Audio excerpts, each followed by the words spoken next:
My name is Lourdes Shanjani. I am a board member for the Medical Organization for Latino Advancement, and I am also the co-chair for the Public Health Committee. A little about my background. I am an international medical graduate from the Universidad Autónoma de Santo Domingo in the Dominican Republic. My previous professional experience include providing direct healthcare services to underserved communities in the Dominican Republic.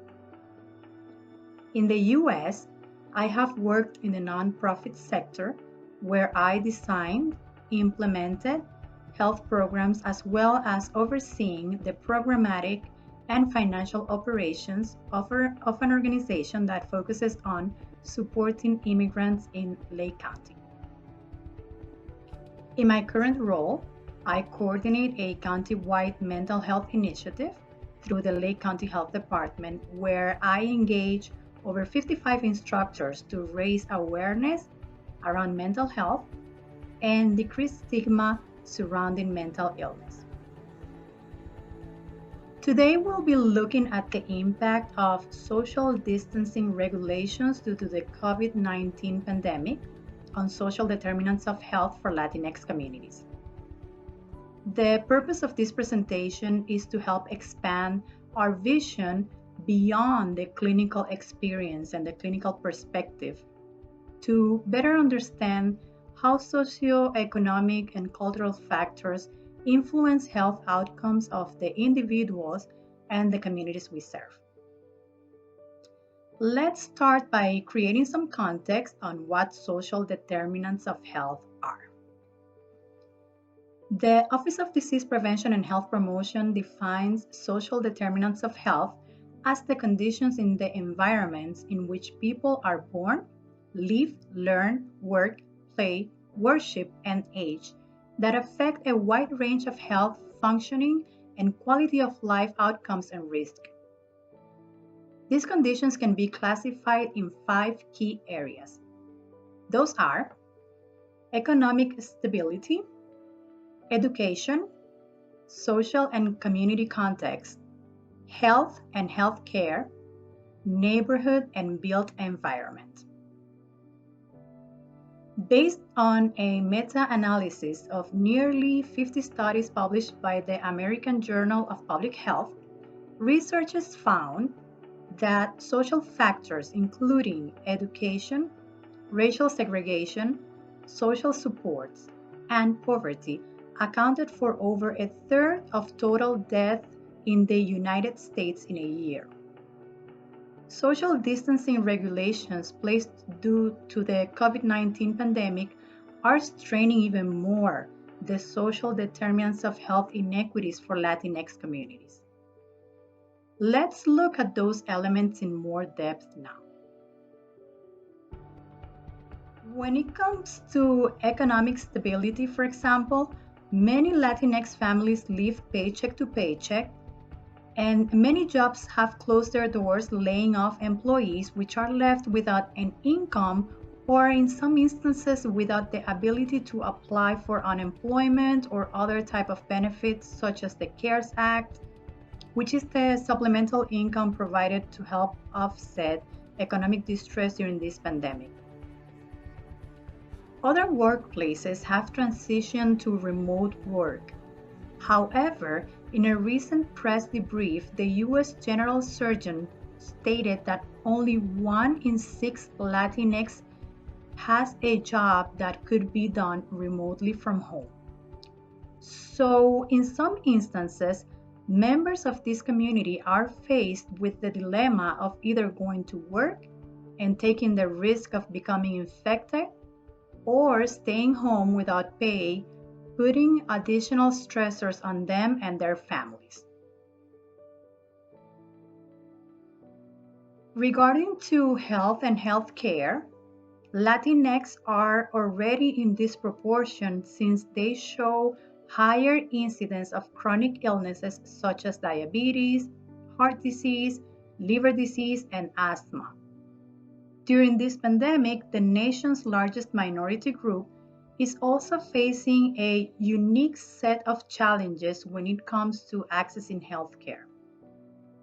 Statistics show that in different counties across the US, Black and Brown communities may represent as low as 25% of the population, but 50% of infected people and 75% of deaths. Reports show that Latinx access to healthcare services rates far below than other groups, leaving them at risk of untreated health conditions. Some identified structural barriers to service include lack of insurance, high cost, and language barriers. Many members of the Latinx community do not have a primary care physician that they can contact if they get sick, so instead, they rely on emergency departments that are already overwhelmed by the current pandemic, leaving this population with no protection whatsoever and being even more challenged to access healthcare services. Social distancing regulations have also resulted in the closure of school districts nationwide that are transitioned into a virtual learning mode. This can be particularly challenging for Latinx families that do not have access to a computer or internet services at home, hindering their ability to access online education resources. Also, many households are composed by mixed family members where the parents may not speak English or they may even experience low literacy level in their own native language, so they cannot provide the support needed for their children to complete school assignments. If the person is attending presential classes like GED or English classes, for example, that might not offer the chance of virtual learning, then these individuals are losing the opportunity to continue bettering their education and eventually financial situation, which can result in negative health outcomes for this population. The social and community context has to do with relationships between family members, loved ones, as well as friends and neighbors. These connections are mainly important for Latinx individuals because they provide tools that can help people cope with the normal stresses of life. Family cohesion among immigrants, for example, has been found to be a protective factor against mental health disorders such as anxiety and depression.